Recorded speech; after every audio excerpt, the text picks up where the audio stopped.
Título: Primavera em Oriente, escrito por Lili Rosé, lido por Marlene dos Santos. As rosas dão seu calor, é o outono aqui em Salta. Você, José o agricultor, é o 23 de abril. Em São Jorge invocamos, ao gramática ofrendo, sua vida em cruel batalha, defendendo a sua fé, curando com seus milagros,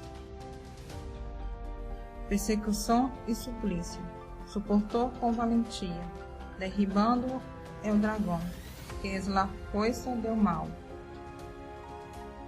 reguardando a la princesa, que representa a la igreja, e sua cabeça rodou, em martírio descarnado, mas não puderam vencê-lo. Vivi em los boios esportes, em el arte de Gaudí, em la pintura de Rubens,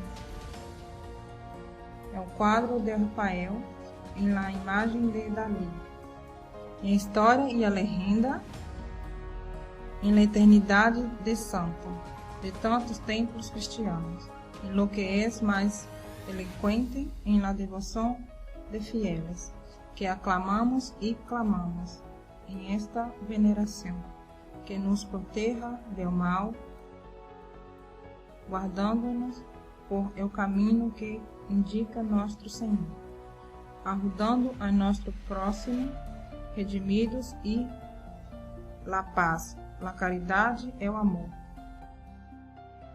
São Jorge de Capadócia, escute nossa oração. Autor José.